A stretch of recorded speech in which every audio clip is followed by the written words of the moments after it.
pero te damos la bienvenida y el súper agradecimiento que estás aquí hoy con nosotros. Y nada, te dejamos el espacio para que no haya problemas. A lo mejor cerramos nuestro micrófono aquí, pero en el momento que haya alguna duda, comentario, durante te comentamos, y si no, pues al final me dejan abrir como ese espacio de diálogo, ¿vale? Claro, Muchísimas gracias, Víctor, y bienvenido a esta tu casa. Esperemos que pronto vengas físicamente de nuevo, de momento oportuno. Gracias, Víctor. no, encantado por la invitación y espero que el tema que vamos a tratar hoy, pues, contribuya al apetito, ¿no? Por el concepto de regeneratividad y eh, el, la profundización sobre la responsabilidad que tenemos como diseñadores para hacer transformación, ¿no? Ser partes activas de ese cambio transformativo que urge en todas las áreas, pero que en la nuestra es una de las más visibles y una de las que tiene mayor responsabilidad sobre temas de salud, salud humana, salud social, salud climática, salud ecosistémica y además uno de los motores más fuertes para la impulsión de la circularidad. Y en ese contexto, pues el tema de ah, de la madera en masa o el mass timber eh, puede también ser un activador del concepto de la práctica regenerativa. Como ya comentó Carlos un poco, yo pues vengo en este tema de sostenibilidad desde el año, digamos, inconscientemente como desde el año 85 y por ahí del 86 ya llega a mis manos una información que me compromete con el tema de sostenibilidad, que me hace generar mi tesis en el año 91 y desde entonces formalmente activo en temas de sostenibilidad y vinculado en el año 2012 con el International Living Future Institute, entonces más enfocado en el tema de diseño regenerativo y en el año 2018, precisamente para cuando estaba visitándoles por primera vez allá, y que espero no sea la última, junto con mi socio eh, Mauricio López, que es ingeniero estructural, pues creamos esta plataforma de trabajo, que es un consorcio en realidad, que hace alianzas y estimula polinización cruzada con diferentes instituciones y actores a nivel internacional para agregar y traer valor en esto de una visión planeta con una perspectiva regenerativa. Y en el 2018 y desde entonces, pues enfocados en esto, hemos tenido una serie de, de pasos en los que hemos encontrado personas y organizaciones que nos agregan valor y en ese mismo trayecto pues hemos ido tratando de agregar valor, ¿no? Creando organizaciones. iniciativas y en general en un trabajo comprometido que desborda el quehacer, inclusive la arquitectura, que es mi campo, para incursionar en otros. Como seguramente ya lo saben bien, desde una perspectiva regenerativa, el proyecto no es el proyecto, sino el sistema aneado en el que éste se ubica y la agregación de valor que puede traer. Desde esa misma lógica, pues en realidad el desarrollo profesional de uno no es el desarrollo profesional de uno, sino el de la comunidad con la que uno se relaciona. Y de esa lógica, entonces, fue como cuando Mauricio y yo nos encontramos y empezamos a crear un campo mutuo de agregación de valor para impulsar esta idea, desbordando nuestro quehacer profesional y nuestro país para enfocarnos en un aspecto más regional, entendiendo que desde esa lógica la facilitación colaborativa en el desarrollo y el diseño regenerativo este, va a contribuir a vitalizar personas y lugares, ah, agregando valor creciente a la salud y el bienestar del planeta. En ese marco, pues desde 2016, 15, 16, visualizamos que madera, y particularmente la madera en masa o el mass timber, empezaba a ser ah, una fuerza importante de transformación en el entorno construido y empezamos a estudiar al respecto. Que cuando se crea la plataforma de RegenB, entonces se incorpora el tema de madera hasta que se crea ya como una línea de trabajo particular que es este Regen Mass, como un laboratorio sobre madera para investigar y profundizar y de la misma forma acompañar, ¿no? Y siempre desde una perspectiva regenerativa, y a lo largo de la charla, o este tipo de charla nos encanta pedir, ¿no? Que mientras se va desarrollando puedan ver hacia adentro y prestar atención al estado interior propio que va acompañando la charla, ¿no? Como que escucharse, como poner celulares y otros estímulos como en pausa y tratar de escucharse, tratar de entenderse qué va surgiendo, ¿no? Sobre las ideas, las perspectivas y los procesos que se van presentando acá y qué te anima en el desarrollo de lo que se va presentando, que altera un poco tu equilibrio, como que te saca el balance de lo que más o menos entendías de las cosas, por qué, y siempre trata de apuntar algunas notas que te recuerden esas ideas que te sacaron de balance, porque esas ideas que te sacan de balance son potenciales drivers o fuerzas que te van a ir marcando camino en tu propio desarrollo personal. Entonces es una invitación para que aquellos estímulos externos que pueden abstraerte de lo que vamos a conocer un poco acá, que tampoco es como una gran meditación profunda, pero sí una serie de conceptos concatenados, muy prácticos en algunos casos, que son importantes que nutran y fertilicen el campo de desarrollo personal que cada uno de ustedes tiene y como grupo. Eh, Sobre Mass Timber como concepto, eh, nos gusta siempre, como cualquier otro, mm, ponerlo en este marco de trabajo, ¿no? Desde una perspectiva regenerativa, el compartir valor y conocimiento siempre es parte de un desarrollo inclusive personal, ¿no? Eh, Prestarse al advocacy o a este tema de abogar por algunos temas también es un desarrollo personal, no es solamente eh, que vas a entregar parte de tu conocimiento o tu experiencia, es prepararte para eso y es parte de un desarrollo personal. Y en esa lógica, cuando participas en procesos en donde se comparte el valor ganado, creas valor y en eso aportas al crecimiento de la capacidad de la comunidad, del equipo, es parte de una actualización profesional y eso finalmente, en el último nivel, puede, como lo decíamos al inicio, mejorar la salud y el valor de un sistema, que básicamente es cuando estás haciendo la práctica o la consultoría.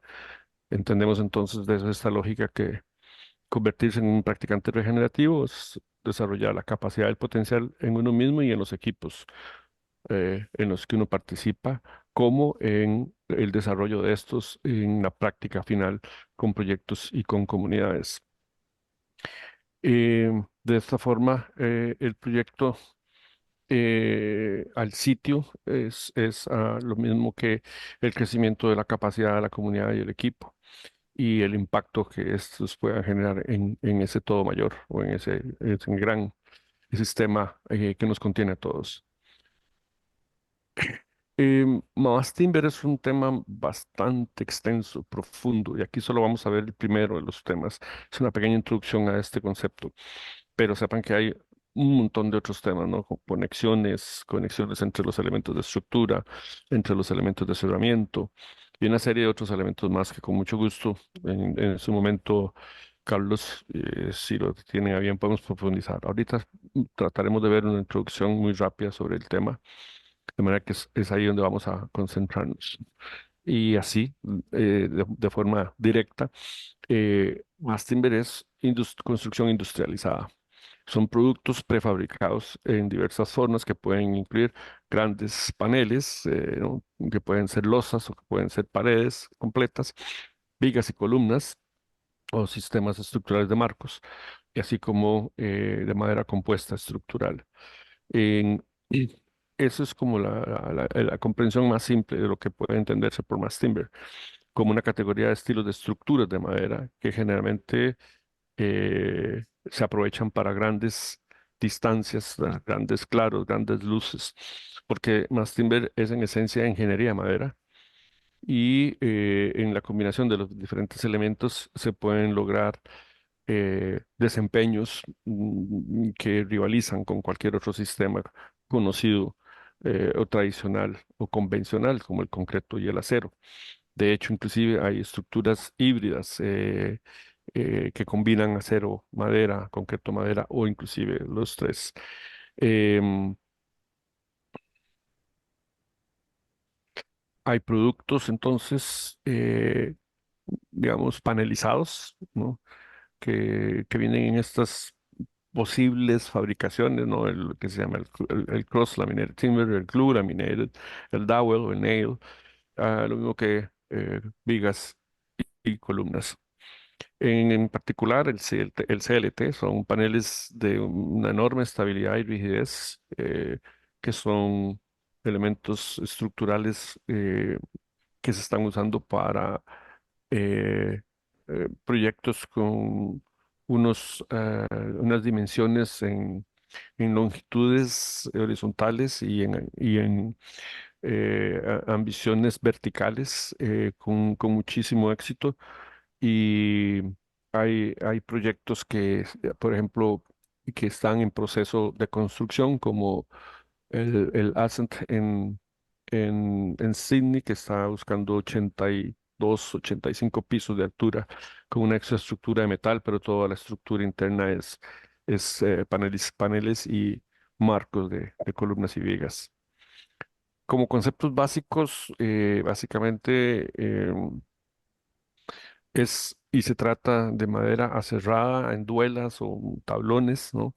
Y siempre son impares por el entrecruce de fibra que se hace horizontal y vertical, 3, 5 y puede ser 7, 9, 11 capas o más, dependiendo de los requisitos estructurales.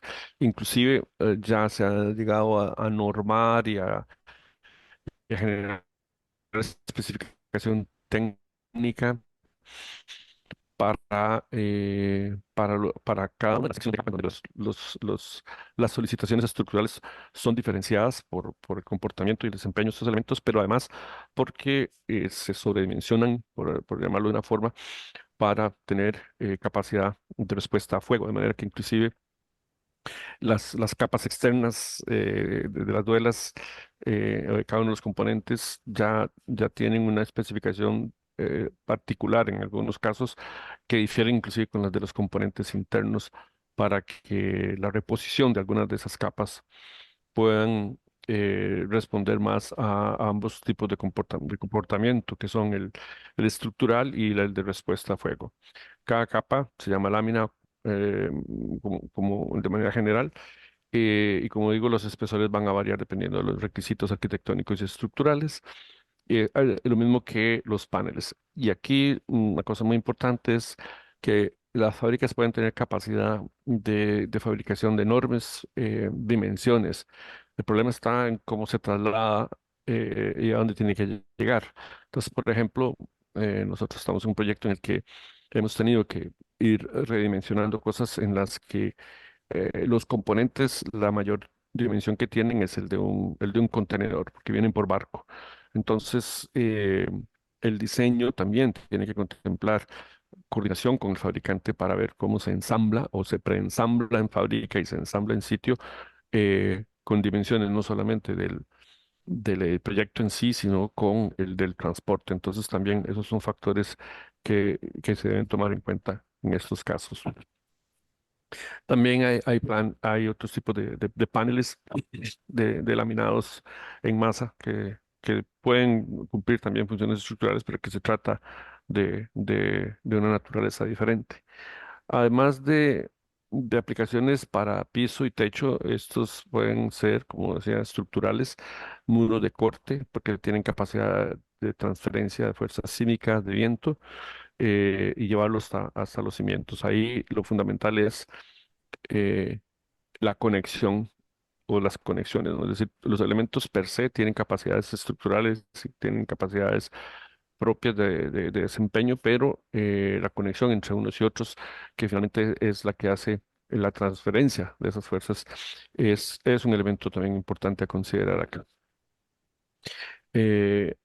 Los tipos de proyectos son muy diversos, muy disímiles, ¿no? Los hay residenciales, comerciales, institucionales, inclusive eh, aeropuerto como el de Portland, que está siendo ensamblado en un área cercana mientras el aeropuerto funciona y tiene que luego llevarse de manera rodada y enchufarse, por llamarlo de alguna manera, a las instalaciones existentes. Entonces es muy diversa la posibilidad y la aplicación. Los paneles siempre van a tener una dirección más fuerte y una más débil, como eje mayor y menor, en donde las capas superiores e inferiores se orientan en la misma dirección, es decir, eje fuerte, el mayor del panel, eh, y dependiendo de las distancias, así se van como orientando las capas para corresponder a esas capacidades de desempeño, ¿no? Al lado fuerte o al lado débil. Finalmente es la ingeniería quien determina la orientación correcta. Por eso es importante trabajar siempre en y bajo conceptos de diseño integrativo. Si los proyectos de sostenibilidad exigen eh, diseño integrativo, mucho más cuando se trata de construcción industrializada, como en este caso, en donde todas las partes deben estar desde el inicio involucradas en la definición de metas y en el análisis de diferentes variables, porque esto reta el enfoque convencional de diseño, el enfoque convencional de construcción, el enfoque convencional de manufactura. Aquí las partes se abocan a las metas de proyecto de manera integrativa desde el inicio y se va estudiando todo el desarrollo de la suma de las partes con un mismo punto de vista y en iteraciones constantes. Entonces, si los proyectos que se eh, precien de querer ser sostenibles no se practican con diseño integrativo y se quiere abordar alguna de estas tecnologías, yo puedo predecir que muy difícilmente va a ser un proyecto exitoso. Tiene que practicarse el concepto de diseño integrativo y que evidentemente es parte del enfoque de pensamiento regenerativo, esa capacidad de desarrollar inteligencia colaborativa y esa capacidad de construir capacidad en todo el equipo para entender qué se está haciendo y hacerlo de forma conjunta.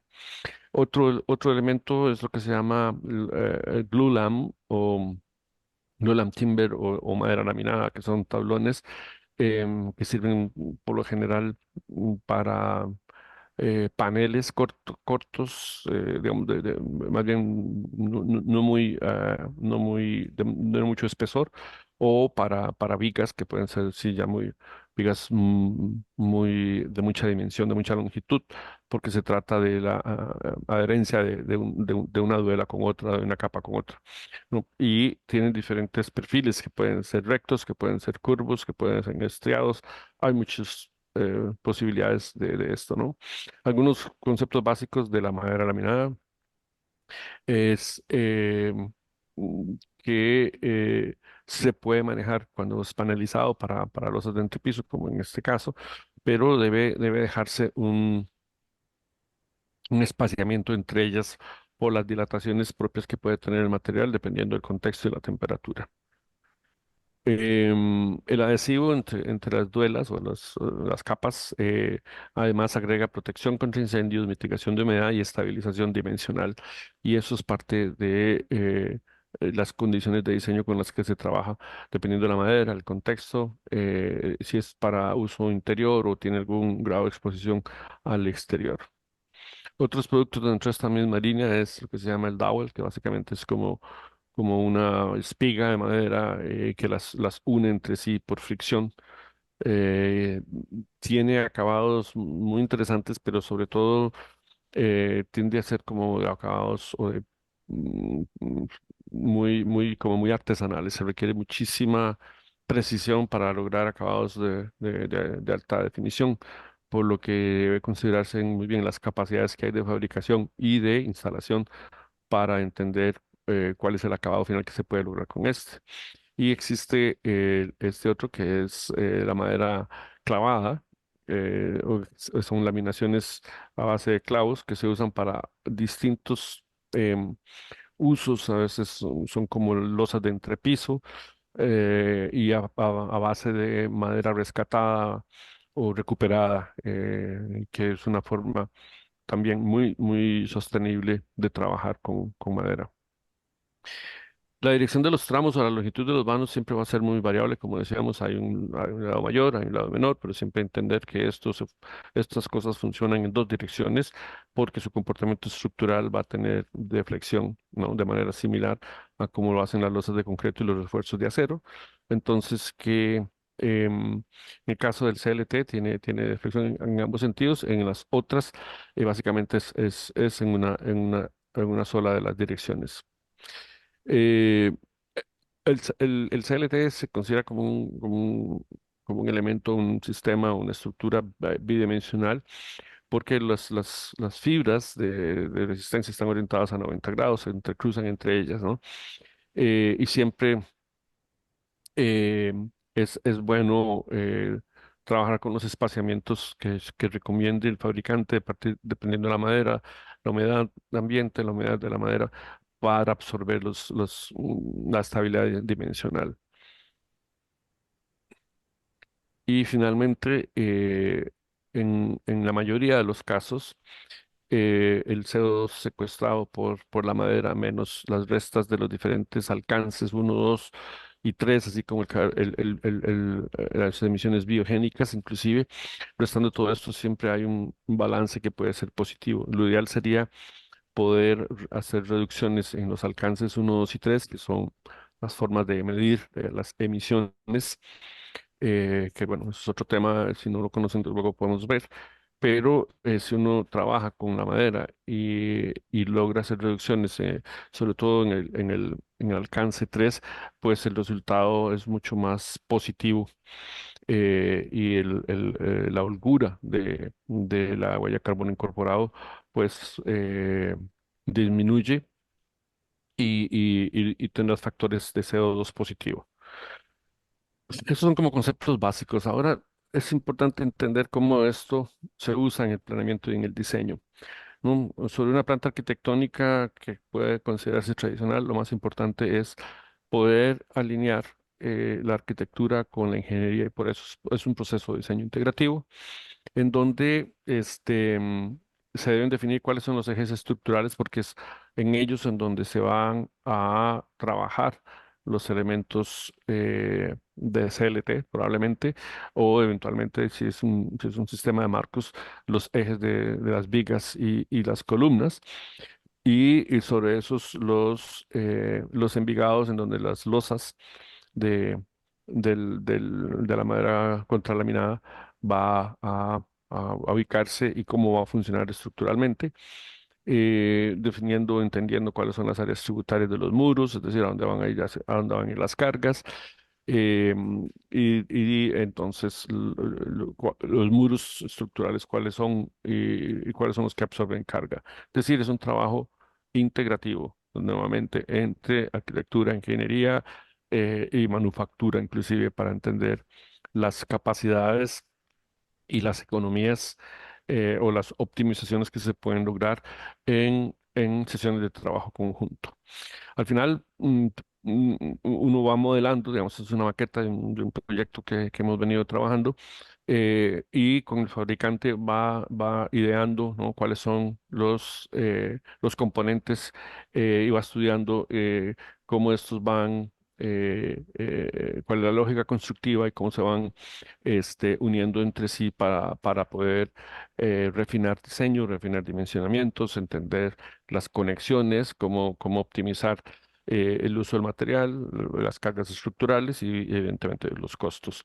Al final es un estudio para este proyecto que hemos venido realizando para eh, para lograr buscar opciones de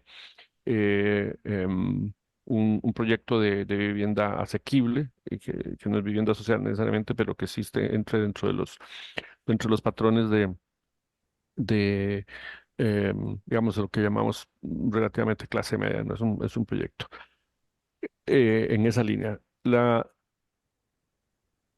La responsabilidad, por así decirlo, del diseño eh,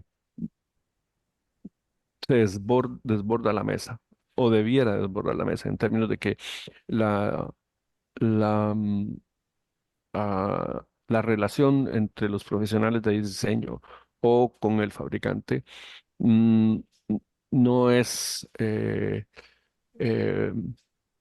ah, no queda solamente la responsabilidad en esa búsqueda de información de cómo hacer que mi diseño sea más apropiado a lo que yo estoy buscando. En, en la idea regenerativa de que el proyecto no es el proyecto, hay que ir a el todo próximo. Y el todo próximo en este caso es, bueno, eh, hemos hecho algunas valoraciones de el posible aprovisionamiento local en proyectos de estos y posible aprovisionamiento fuera del país, en Latinoamérica, por ejemplo, o en Europa o en Estados Unidos. Entonces, son una serie de análisis que se hacen para ver eh, la relación costo-beneficio, ¿no? De la, ah, de la ubicación de ah, de las fuentes del material o del proceso del material. Y si te metes además con criterios de certificación, como por ejemplo el EBC, pues va a exigir salir de la mesa para empezar a buscar a dónde se encuentran las instalaciones locales. Entonces, viajes de 4 horas un día y seguir para encontrar un fabricante de paneles a base de hemp o de bagazo de caña, entonces que puedan combinar estructura, madera, con cerramientos que vayan en la misma línea. Entonces, hay que correr, hay que buscar y recorrer muchísimas distancias, visitar muchísimas partes, aserraderos, son recorridos que pueden llevar 1, 2, 3 días enteros buscando cuáles son las oportunidades locales de fabricación este, y fabricación al responsable. En este caso,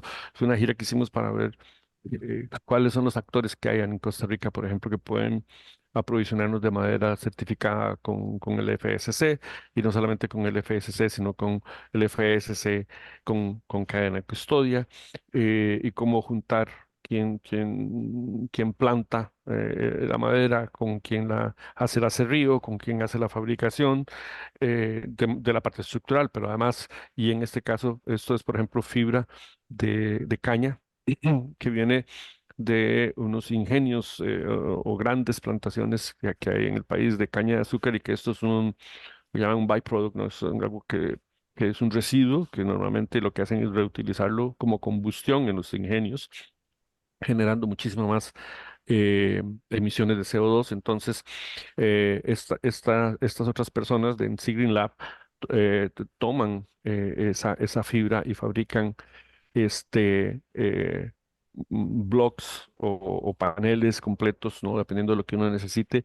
Y ahí entonces uno puede articular distintos elementos de madera que puede ser certificada con bloques o con paneles enteros, de manera que la búsqueda y combinación de diferentes materiales locales hace que el proyecto potencial tenga un impacto en el todo próximo, fortaleciendo manufactura local que además está haciendo su propia tarea de reducciones de CO2, generando empleo local, dignificando tareas y a mano de obra local, etcétera, etcétera. Ahí donde hablaba un poco con el tema de las distintas categorías de salud, esas 4 categorías de salud, donde la salud social, por ejemplo, es un tema muy invisibilizado dentro de nuestra práctica, pero la salud social tiene que ver con entender en la cadena aguas arriba cómo están producidos los distintos materiales que especificamos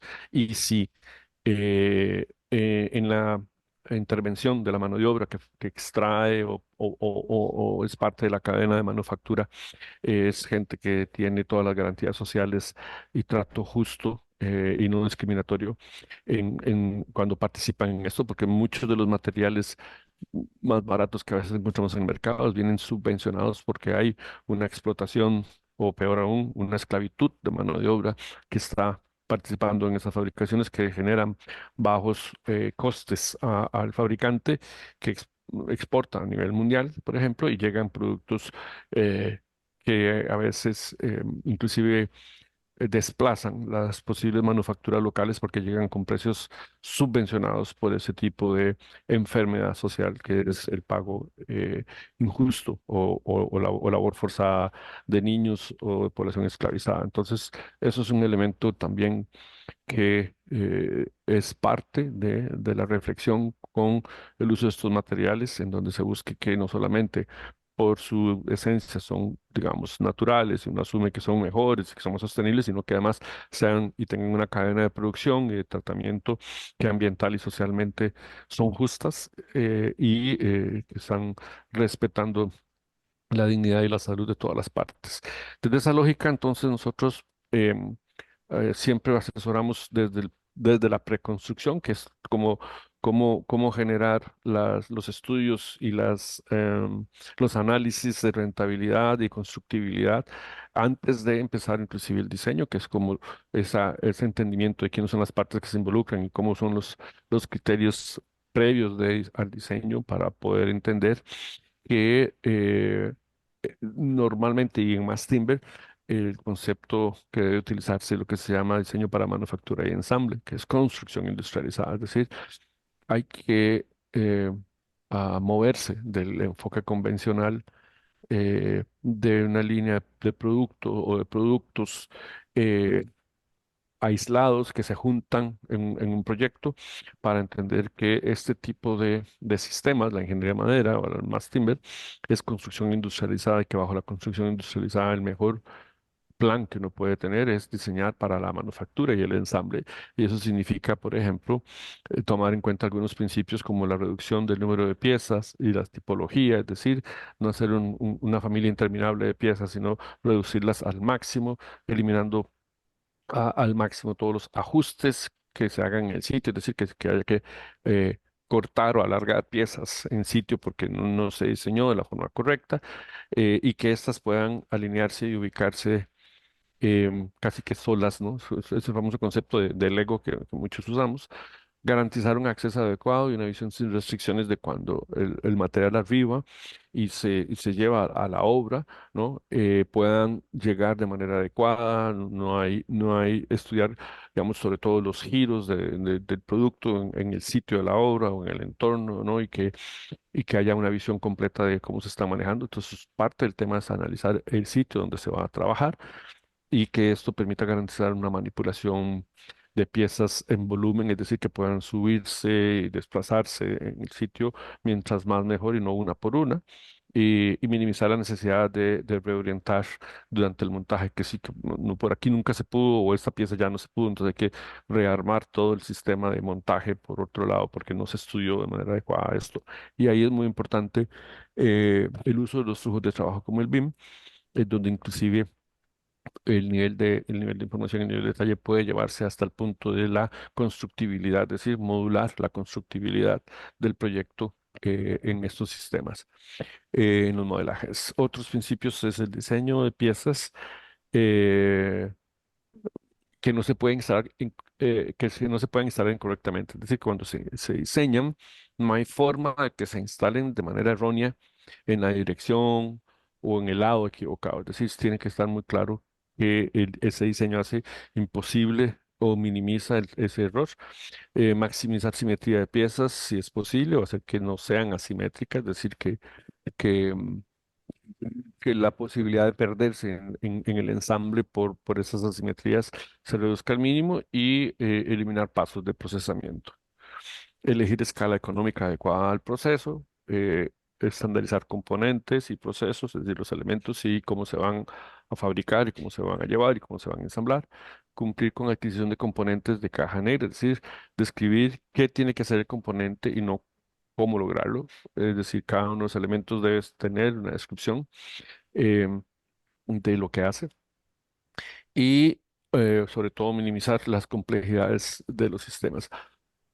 Es muy usual por, eh, para mí y de manera subjetiva, un exceso de romantización de la construcción natural de la que soy completamente un defensor, que en la construcción natural a veces se tiende a, a alabar muchísimo una serie de expresiones eh, excesivamente orgánicas, que son únicas y que si correspondieran a un evento escultural, pues probablemente no hay ningún problema. El tema es cuando hacemos uso de las herramientas técnicas y recursos de la construcción natural, que lo hagamos sin la conciencia de repetibilidad en el uso de la técnica que genera eficiencias o reducciones de desechos o de residuos y por lo tanto habría que empezar como a revisar en la organicidad de la expresión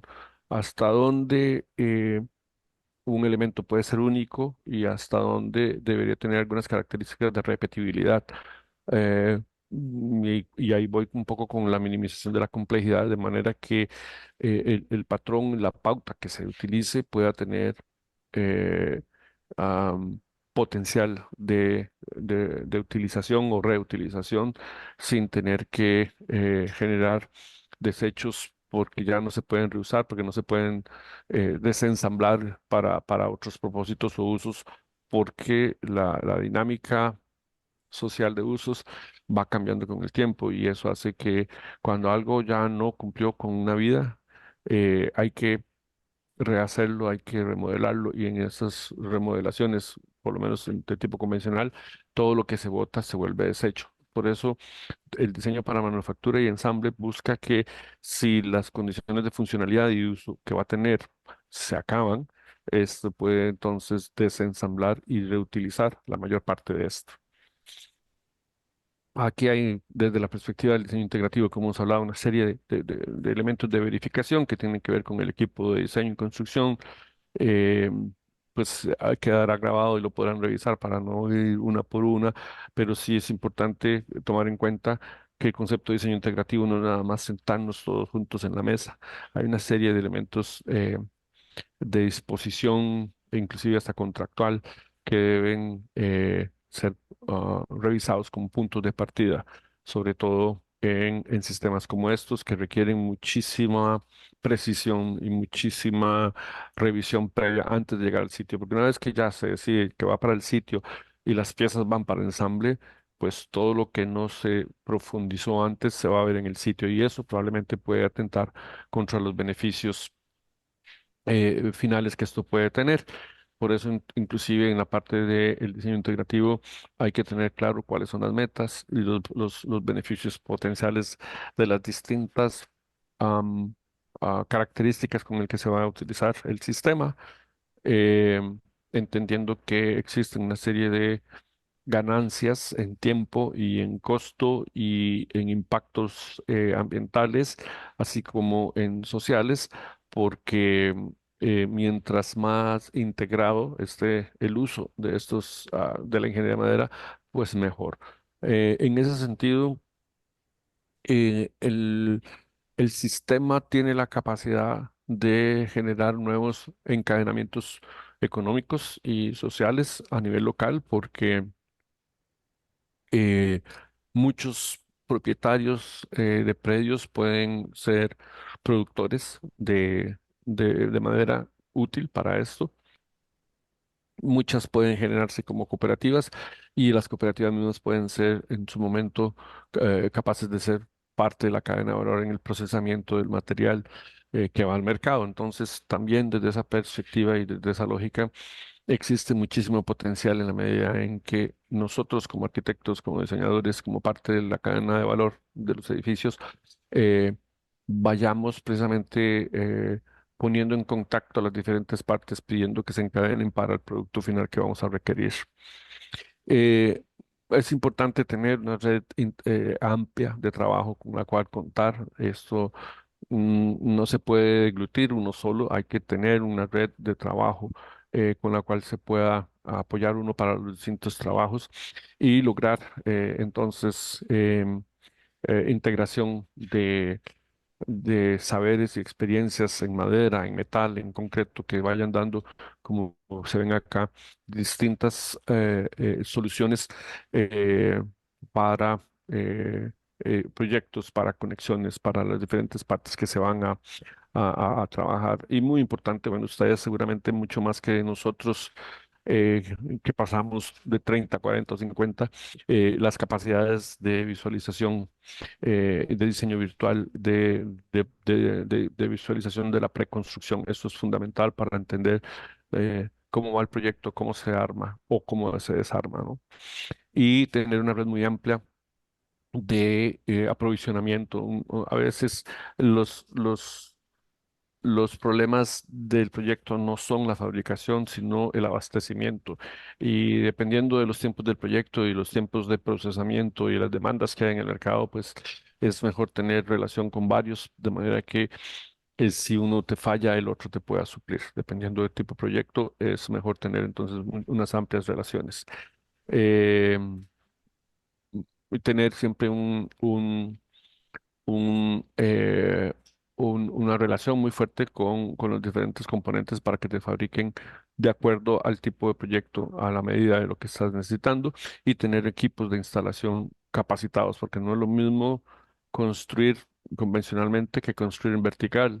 Y en esa línea, si estás pensando en madera y masa, tampoco es lo mismo construir de manera convencional en horizontal o en vertical a hacerlo con estos sistemas porque requieren un poco de habilidades un poquito diferentes. Entonces, lo mejor es pues contratar equipos que ya estén capacitados o un equipo que capacite el equipo propio para los procesos de instalación.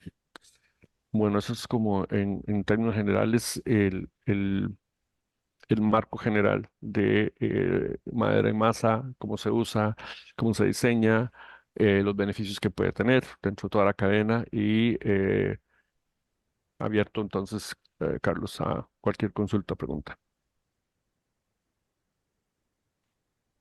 Hola, Víctor. ¿Me escuchas? Sí, Sí, algo pasó que justo ahora mismo te acabas de ir a la pantalla general. A ver si lo solucionamos. Bueno, si no, aquí en la pantalla te vemos y te escuchamos perfectamente. ok. Muchísimas gracias, Víctor. Y quizás no hice esa introducción al principio, pero para las y los chicos creo que es súper importante lo que nos has compartido, porque ellos, aunque ahora mismo están en una fase de la propuesta que casi estamos empezando con el diseño base, hemos dado como una base de cómo deben afrontar o abordar la idea del edificio vivo desde un planteamiento general. Ayer se habló algo del tema de materiales, ya han empezado a ver temas de circularidad, temas de madera, todavía no se han metido en la parte técnica, pero creo que es súper importante, ¿no? O sea, ciertos elementos que tú destacas para que se tengan en cuenta del diseño, ¿no? Porque estamos acostumbrados a diseñar formalmente y después pensar en el elemento constructivo, ¿no? Justo o sea, los pasos que se están pidiendo es más el planteamiento de estrategia y después ya meterse en el diseño, la definición. Sabemos que muchas veces se nos adelantan las ganas, ¿no? De definir, cuando después eso a lo mejor implica que vayamos para atrás justo para tener en cuenta todo este recorrido que hay que hacer, ¿no? Para una lógica constructiva. A ellos les estamos invitando, empujando a que este semestre además se lleven todo un bagaje de conocimiento, de experimentación, de prueba y sus proyectos están desarrollados en base a madera. Y bueno, creo que esta conversación la tuvimos, pero la saco aquí también para escuchar, para que ellos la escuchen en el contexto general. Y además estamos trabajando con un ejido, con una comunidad que está inserta en un bosque con una vocación madera. Entonces, esa búsqueda de gestión de bosque más desarrollo tecnológico de mucho interés justo por lo que puede aportar en que la comunidad se meta como un trabajo de desarrollo de productos madereros para un tema de desarrollo económico, ¿no? Pero en cualquier caso ellos van a tener que hacer ese ejercicio si han venido trabajando sin tener en cuenta lo constructivo, lo van a hacer además en madera, ¿no? Entonces, creo que has tocado una serie de puntos bien interesantes. Yo tengo un par de preguntas, pero antes de hacer soltar este rollo, no sé si las chicas y los chicos tengan alguna pregunta, algún comentario que quieran hacer. Diego, y dinos si, sin que se levante, si escuchas. A ver, habla. ¿Qué tal? Buenas tardes. ¿Escuchas? ¿Sí? Perfecto, sí. Bueno, pues primero, muchas gracias por la información que nos compartiste. Yo tengo una pregunta que es si tienes un dato de más o menos cuál es el costo para metro cuadrado de un edificio en madera, en una casa, por ejemplo. A ver, eso siempre es muy variable, ¿no? Yo puedo darte un dato más o menos, un rango de coste del metro cúbico de madera, madera laminada, digamos, em, eh, de la que normalmente se maneja en el mercado. Porque, por ejemplo, nosotros tenemos acá un dato, digamos, grosero, por así decirlo, de 2000, creo que eran 2600 $2,600 el metro cúbico. Pero cuando le digo al fabricante de madera laminada que, que probablemente lo que vayamos a ocupar son 150 metros cúbicos, pues entonces me la baja a 2400 por ahí, ¿no? Entonces es un tema de volumen. Pero igual, por ejemplo, en el ejercicio que les presentamos de este edificio residencial para clase media, se está en el estado, digamos, de planeamiento está trabajado con CLT. En Costa Rica no hay actualmente fabricación de CLT. Entonces hemos hecho una serie de conversaciones con fabricantes de Uruguay por ejemplo, pues para nosotros ese coste anda alrededor de $900 el metro cúbico. Entonces, las diferencias son muy amplias. Claramente, además las maderas, el CLT se trata de pino uruguayo, la madera laminada acá se trata de teca, que es la que ven un poco aquí atrás. Entonces, la madera cuenta, la eficiencia de fabricación, si es sistema marcos, digamos, de columnas y madera laminadas, o si es un sistema de muros y losas de CLT. Entonces es muy variable, ¿no? Eso va a cambiar.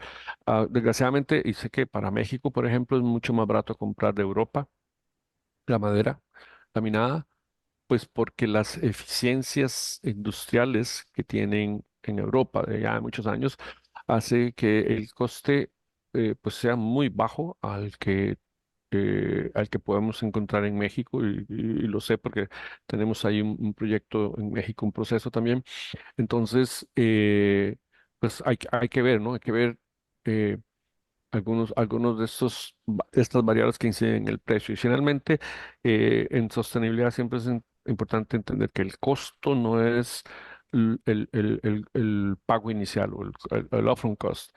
El costo es un ciclo de costo. Y entonces, lo que te cuesta un sistema o un material dentro de un edificio que quiere ser y desempeñarse de manera sostenible es una variable que se estudia a lo largo del ciclo de vida del edificio, de manera que ese costo incremental tiene repagos sociales o ambientales o financieros a lo largo del ciclo de vida del proyecto. Entonces también es importante que los costes de los materiales sean una ecuación dentro de una valoración a lo largo del desempeño del edificio para saber si los repagos por salud humana, por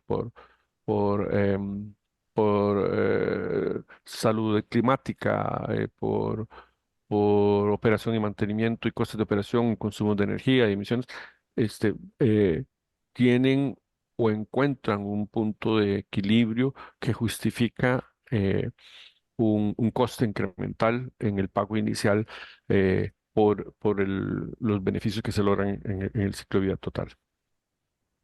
Gracias. Y todo ese cálculo es el que ustedes lo hacen, ¿verdad? También. Pues o sea, hay que hacerlo, ¿no? Por eso inclusive los proyectos sostenibles o que quieren partir de ser sostenibles para entender que van hacia un impacto mayor, impacto positivo, regenerativo, requieren un equipo de trabajo, ¿no? Y ese equipo de trabajo debe tener la actitud de la inteligencia colaborativa y la construcción de capacidad para que todos aquellos temas de los que no se sabe o no se sabe mucho, sean objeto y motivo de investigación. Y al principio, muchos de los equipos profesionales que nos involucramos en esto tenemos que absorber mucho del coste que eso implica porque los propietarios, bueno, primero no hay datos, entonces hay que construirlos y los propietarios evidentemente no nos van a pagar a nosotros esa investigación, nosotros tenemos que ir haciéndola como parte de esas innovaciones o esas adopciones tempranas de práctica profesional que en algún momento se vuelvan masivas y entonces los costes de generar la información, la investigación o de producir lo que el proyecto requiere sean menores y por otro lado los propietarios están dispuestos a absorber parte de estos costes. Entonces se requiere, sí, uno tiene que buscarlos con un equipo para entenderlos y poderlos estimar. Muchas gracias.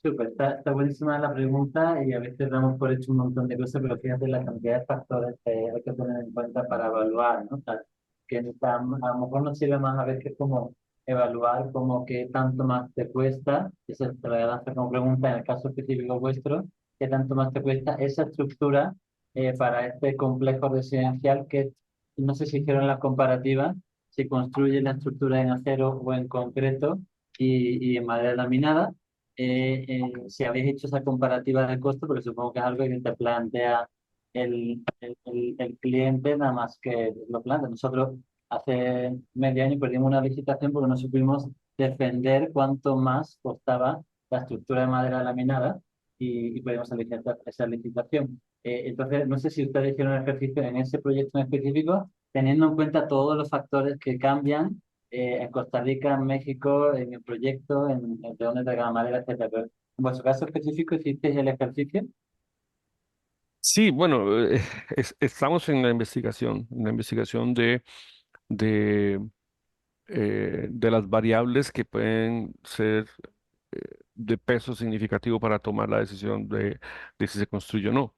Eh, algunas son variables de las que no hay absolutamente nada de información.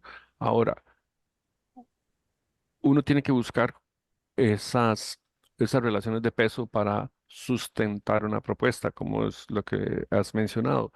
Y algunas de esas, dependiendo de la organización o el promotor de proyecto, están relacionadas con las obligaciones que hasta hace algunos años eran voluntarias, pero que ahora empiezan a ser eh, legales, por ejemplo, en Europa, en donde a los CEO de las empresas que no reporten la gestión de sus riesgos ambientales, sociales y de gobernanza, pueden ser penalizados.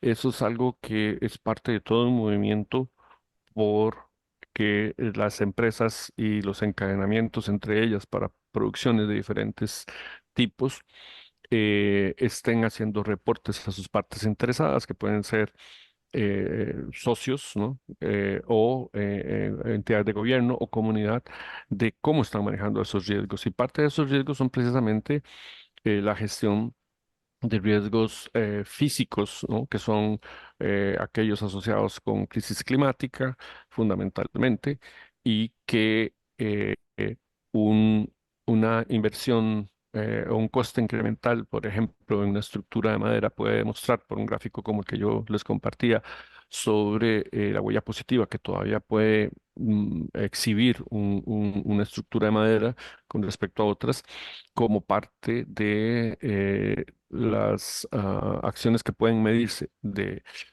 huella de carbono incorporada o eventualmente de carbono operacional, como parte de las responsabilidades que la organización propietaria o el propietario puede, puede reportar, ¿no? A sus partes interesadas de cómo el proyecto ya contempla, ¿no? Responsabilidades que pueden ser en nuestras tierras y regiones todavía muy voluntarias, pero que con el paso del tiempo se van a volver obligatorias y de peso legal. Eso es un área de la narrativa con la que se pueden colocar estos esfuerzos adicionales que se le pueden estimular a un propietario de proyecto. Y por otro lado, y sobre todo cuando son proyectos más complejos o más grandes o de mayor volumen, existe también toda la transformación del mercado financiero en donde se están eh, fluyendo, ¿no? Las finanzas sostenibles, que son por un lado préstamos, pero por otro lado deudas etiquetadas como bonos que se manejan en bolsa para tener capital financiero que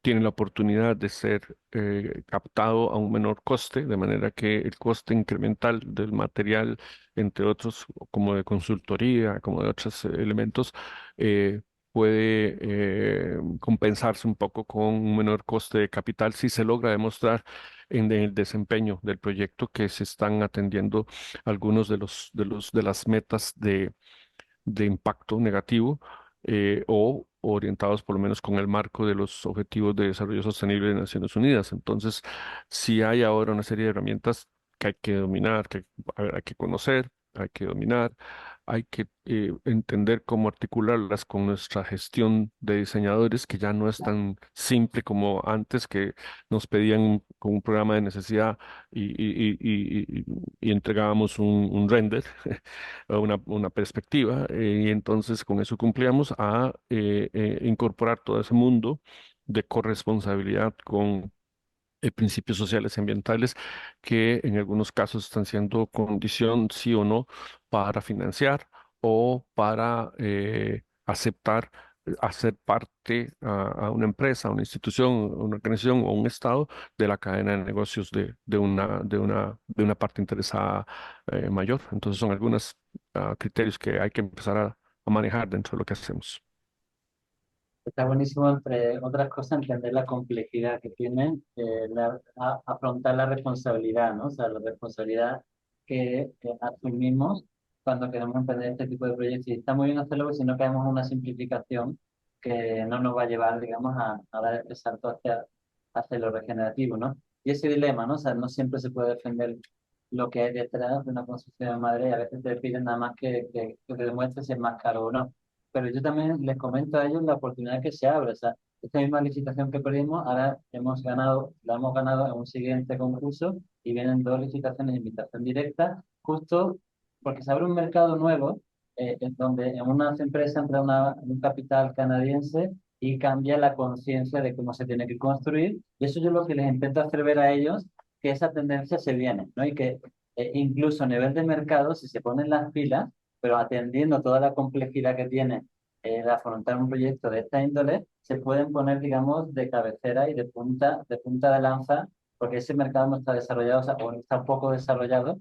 Tú conoces lo poco desarrollado y la poquita gente que está en ese mercado en México, y es una gran oportunidad como para ellas y ellos, ¿no? Me voy a otra pregunta mucho más sencilla y técnica. No han nombrado la madera laminada atornillada. Y no sé si sabe la que está desarrollando Michael Smith, que viene desarrollando esa madera laminada atornillada. ¿No la sumas porque no te parece, porque no la has puesto ahí o...? A ver, sobre esto hay muchísimas posibilidades de innovación, claramente, ¿no? La que Michael y Juan Tuque y otra gente está haciendo es parte. El tema es cómo esas innovaciones pueden eh, pasar por las pruebas, ¿no? De ingeniería, de, de, de la data, ¿no? La data cierta para que el sistema se vuelva un sistema aprobado. Entonces, mm, mm, a ver, por ejemplo, la tornillería, digamos, es como como el clavo, ¿no? Son metales, y esos metales, si los expones al fuego, o o sea, son mucho más plásticos o fusionables, por ejemplo, que la goma. Entonces, ¿cómo se protege esa unión? ¿Cuáles son las posibilidades estructurales hasta dónde cumplen, digamos, con la normativa, o, por ejemplo, el Código Sísmico de Costa Rica y otros elementos? Hasta que no tengamos esos datos, yo puedo citarla como una innovación en proceso, pero que yo no puedo poner o recomendar porque no tengo la data. Sin embargo, aliento lo que se está haciendo, ¿no? Igual, por ejemplo, con esta empresa SIGINLAB que nos va a proveer una serie de paneles de eso, pues hemos pedido ya datos de, mm, de las capacidades térmicas, de los valores U, etcétera, etcétera, porque al final el tema de la sostenibilidad es un tema eh, de resultado. La sostenibilidad no es un producto, la sostenibilidad es un proceso y como proceso entrega resultados y esos resultados se tienen que medir. Y la medición es fundamental. Se acabó un poco, creo yo, de aquel estado feliz que tenemos arquitectos, ¿no? De generar una estética y una materialidad por gusto y estético, ¿no? Por gusto, que lo único que nos limitaba era si el patrón del proyecto lo podía pagar o no.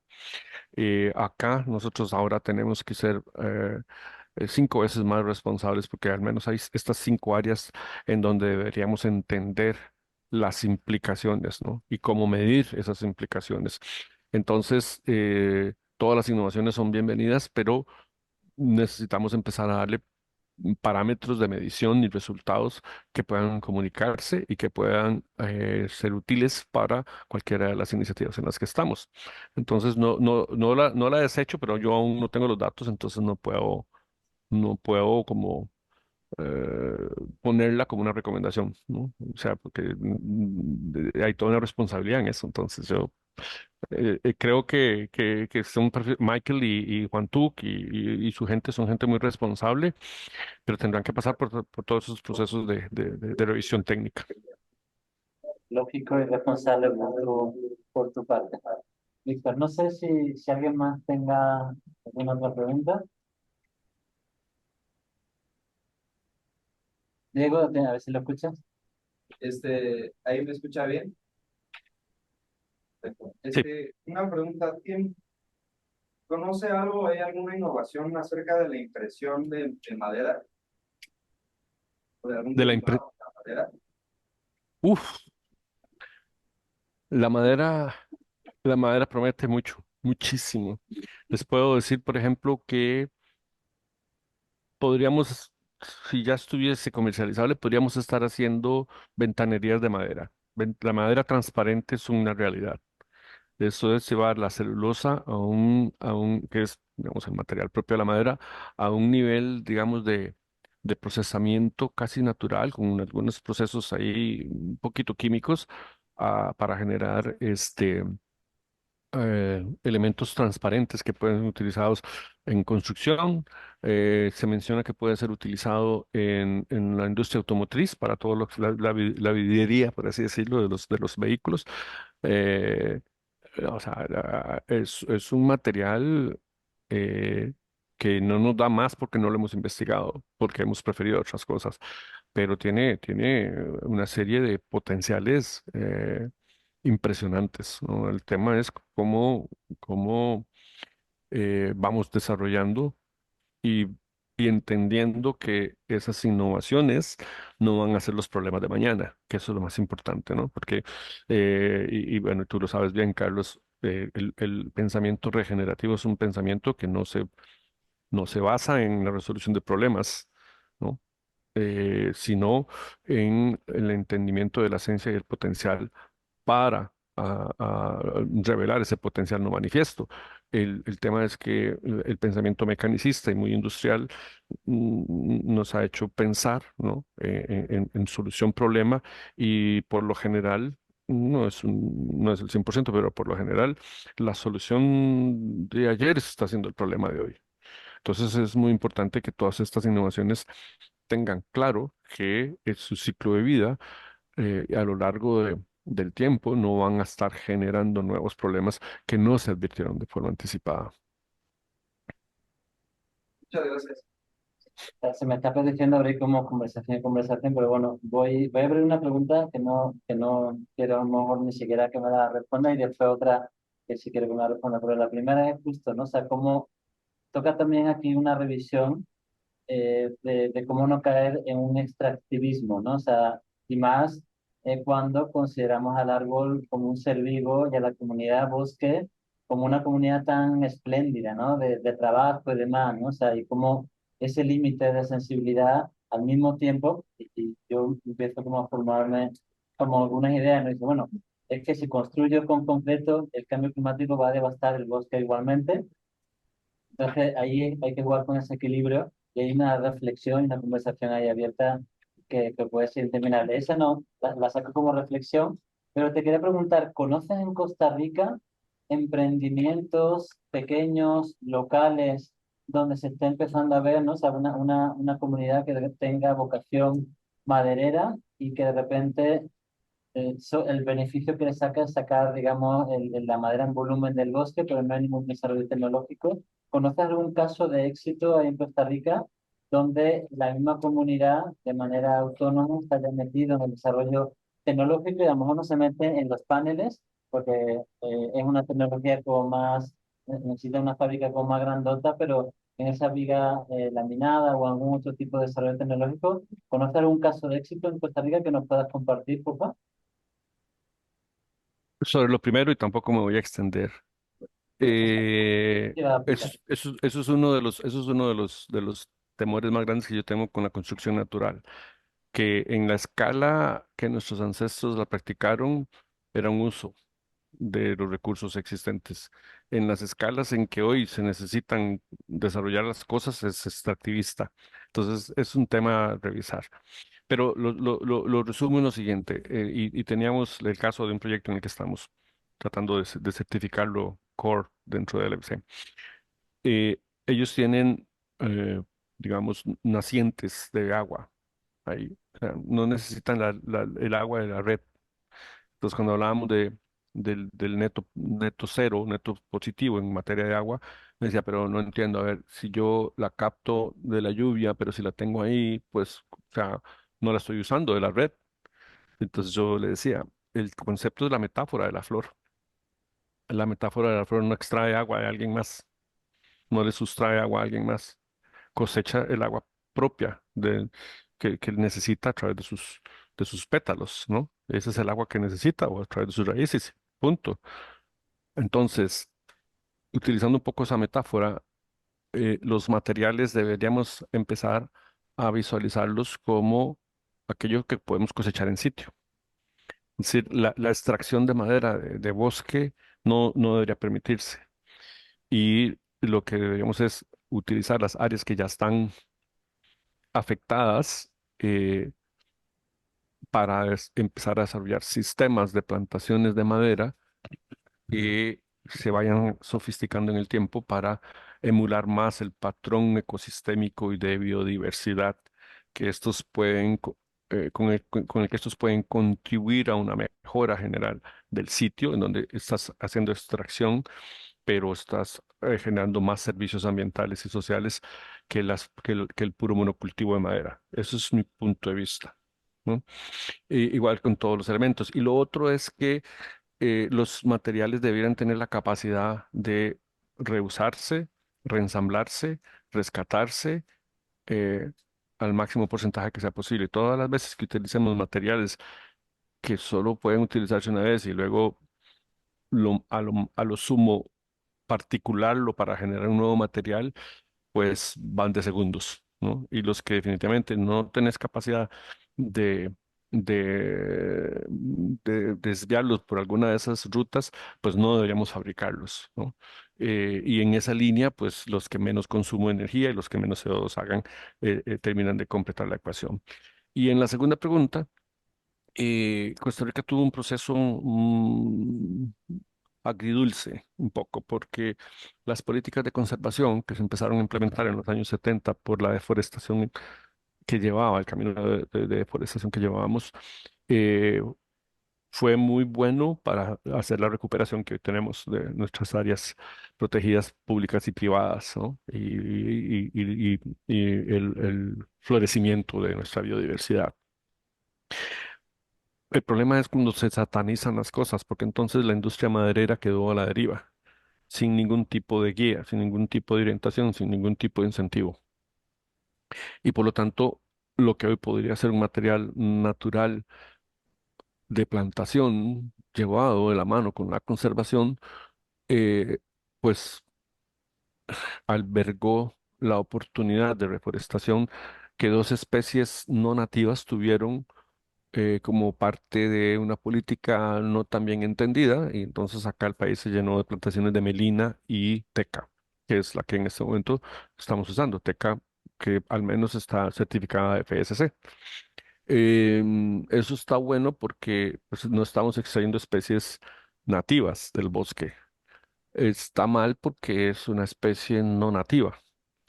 Em, pero en ese marco del incentivo a la política forestal que el país tuvo, hubo algunas comunidades como las de Ojancha y Nandayure en la provincia de Guanacaste que desarrollaron unos proyectos de reforestación con pochote, que es una muy buena madera, y que se cooperativizaron y que durante muchos años pues disfrutaron de las cosechas de una muy buena madera.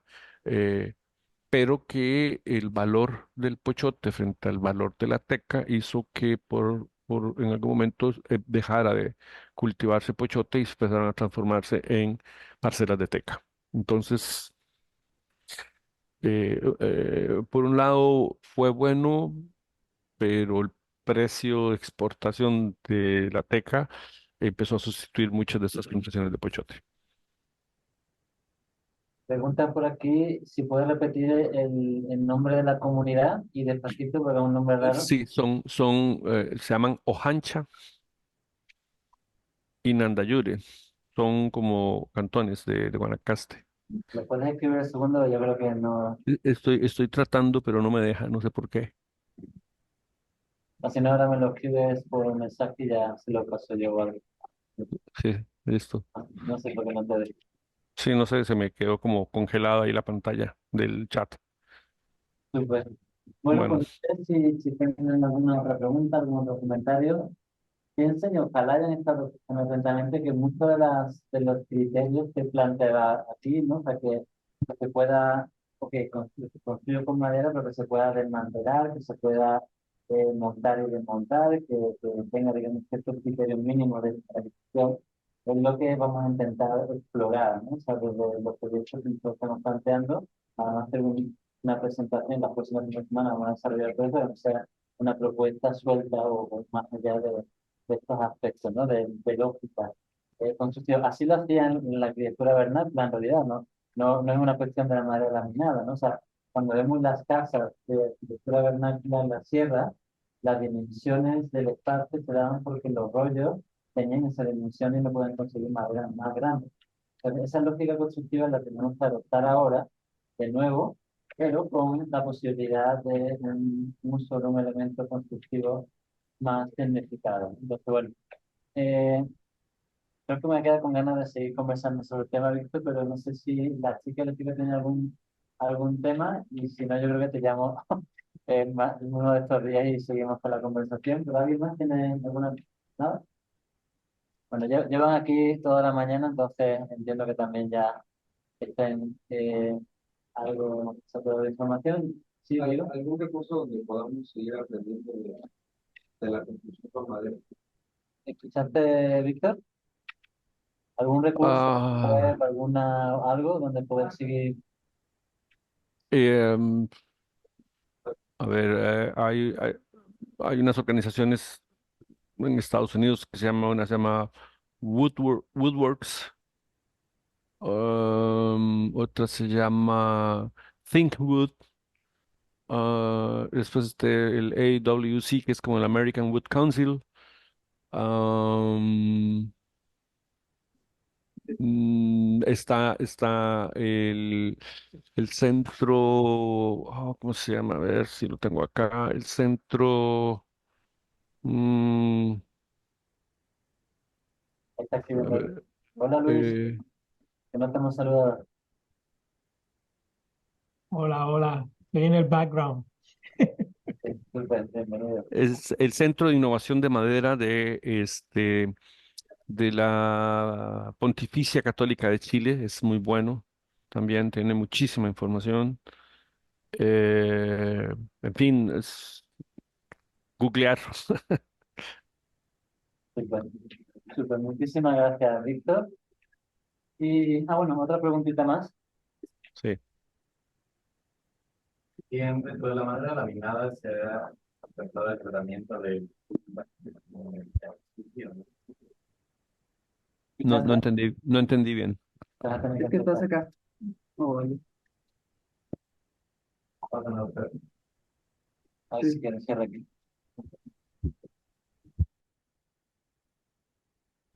Dentro de la madera laminada se contempla el tratamiento de yakizuji o shugiban como madera quemada o charcoal wood.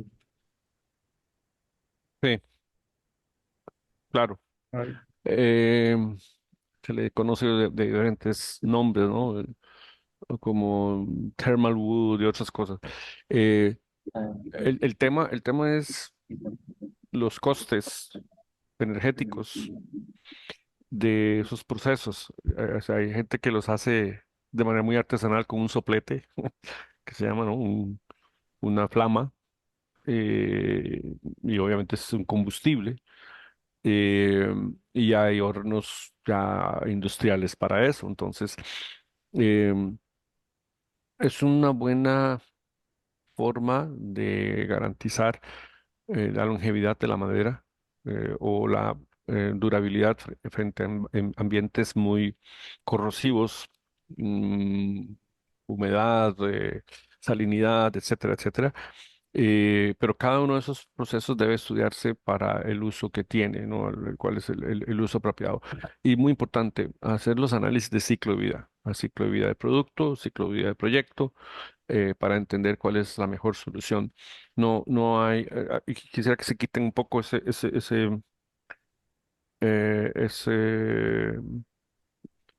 esa programación que tenemos de de la instrucción industrial de tenemos un problema, buscamos una solución, y tratar de entenderla de una forma más holística, de que un tratamiento de madera pueden ser varios tipos. Lo importante es entender que ese tratamiento esté en un efecto o en un resultado que sea más holístico, que contemple temas más allá de, en este caso, la durabilidad de la madera, como en el beneficio social o el beneficio ambiental, para poder tomar una decisión a partir de un análisis más holístico.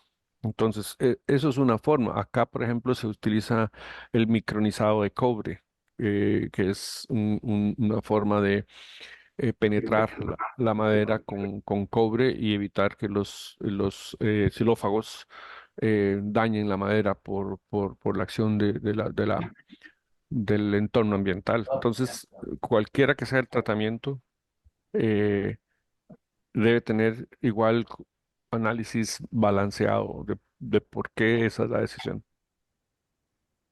Ese que menciona es el pressure treated. Hay un feedback que no me deja entender bien.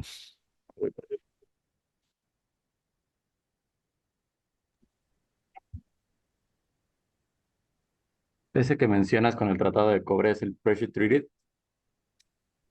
O es. No sé de la expresión que me estás dando si es lo mismo, pero básicamente no, es cobre a un nivel de micra, ¿no? Que se pone en una solución, normalmente bueno, en una clave, ¿no? De esos tubos que se le extrae el vacío y se llena con la solución, de manera que se le penetra a presión dentro de esta autoclave.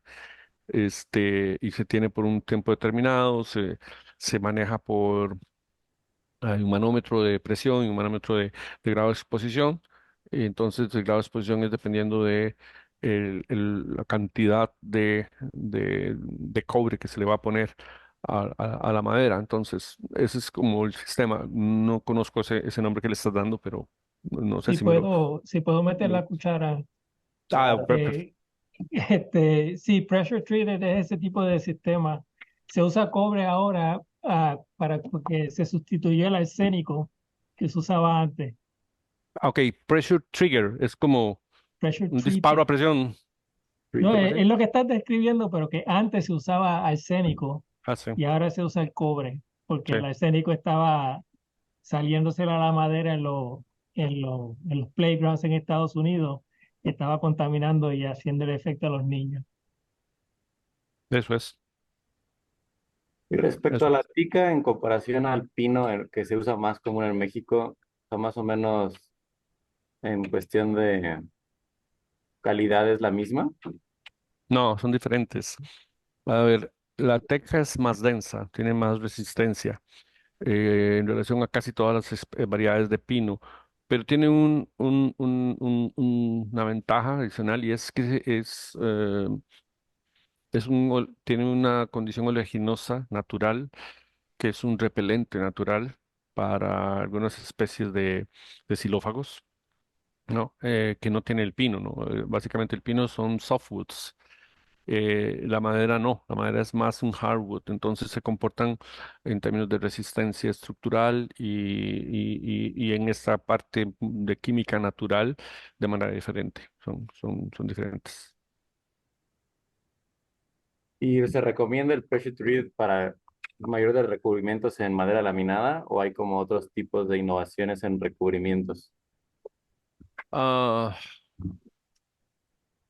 pues hay digamos, unas ingenierías químicas que trabajan a base de boro y otros elementos que, como te digo, va a ser muy particular para qué necesitas, cuál es el tratamiento que requieres, por qué requieres tratarla para poder determinar cuál es el sistema de tratamiento. Entonces, hay una variedad, digamos, muy amplia. Yo te comparto las que conocemos acá, son Es que justo ese creo que ese es el problema en México, que los tratamientos de madera son como muy limitados y como todavía, o sea, por ejemplo, el pressure treat casi no encuentras madera tratada a presión en Mm. México. Ah, ok. Madera que encuentras, pues generalmente es un 2x4 estadounidense, ¿no? Ujú, ujú, Pues, ujú. pues no es como lo común. Claro. Bueno, eso es parte de la evolución de la industria maderera local que debe empezar a darse y una de los triggers o de los drivers para poder hacerlo es las exigencias que nosotros como diseñadores empezamos a establecer, ¿no? Que vamos a reunirnos con los fabricantes o con los productores y les decimos, yo ocupo de este tipo. Y cuando ellos dicen, bueno, pero ¿qué, yo qué gano? Bueno, es que si no voy y compro al que sí, ¿no? Eh, el tema de sostenibilidad de los materiales en la sostenibilidad es un tema de compromiso, ¿no? Hay una iniciativa internacional que se llama el Materials Pledge, que es el compromiso de materiales, porque es un articulador, ¿no? Si lo fabricas, yo lo compro, pero yo lo fabrico si tú lo compras. Entonces tiene que haber un compromiso mutuo entre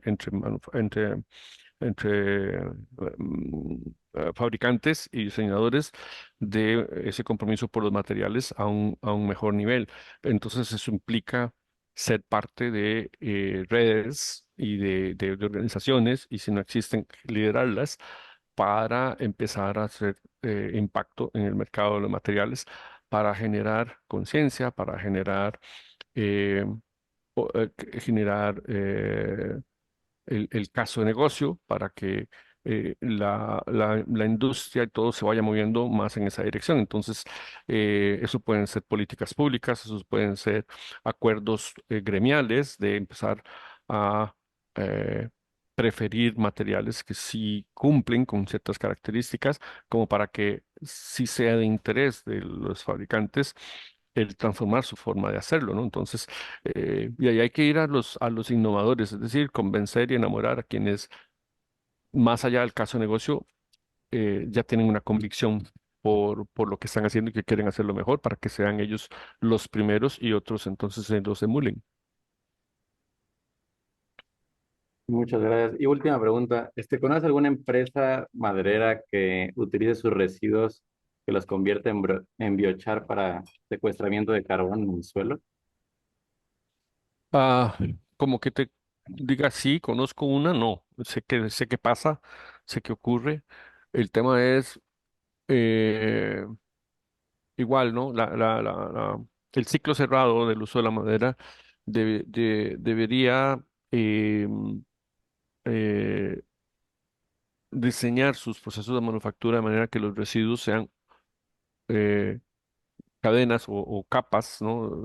Segunda, tercera o cuarta de otros tipos de productos que pueden utilizarse para hacer mucho más eficiente u óptimo el recurso en sí mismo, ¿no? Porque en el momento en que tú lo transformas, por ejemplo, en un biochar para mejorar suelos, tú deberías preguntarte, ¿esta es la mejor forma de mejorar los suelos? Porque el biochar al final es un proceso de transformación de eso que genera emisiones, que libera emisiones que ya tenía secuestradas ahí, que vas a volver a liberar, aunque eso al final va a llegar a enriquecer el suelo, pues hay otras formas y de formas muy naturales de hacerlo, ¿no? Entonces, yo no conozco en detalle el proceso del biochar, pero yo preferiría antes de que se vuelva un byproduct ahí, donde hay un posible, una posible fuente adicional de emisiones, pues no llegar ahí. Gracias. Un gusto. Súper. ¿Alguien más? ¿Listo? Pues creo que aquí cerramos. Me encanta que se haya abierto la conversación y nos abres ahí un campo que todavía no hemos tocado como tal, de hablar ya de lo constructivo. Estamos metiendo elementos en el proceso poco a poco y a veces no tan poco a poco, a veces de golpe. Y entonces está genial que ya estemos hablando sobre estos temas, que estemos escuchando sobre estos temas. Y ahí os invito tanto a ti como a Luis. Vamos a abrir ahora como tres, cuatro diálogos regenerativos más sobre el tema de la madera. Y va a venir, no sé si conoces a Peter Osborne de Canadá, que trae todo el cierre del ciclo de desarrollo tecnológico y madera. Va a venir gente de la Aalto University. Entonces, están invitados para que estén presentes para abrir la conversación en un momento dado entre diferentes actores. Entonces, infinitas gracias, Víctor. Infinitas, de verdad, porque sé lo ataradísimo que andas. Y espero que nos veamos pronto por allí o por aquí, que ya está Listo, pasando más de un año y listo. ya hay que ir remediando. Venga, Ya hace falta. Que esté bien. un fuerte Hasta aplauso, luego. Víctor. Gracias.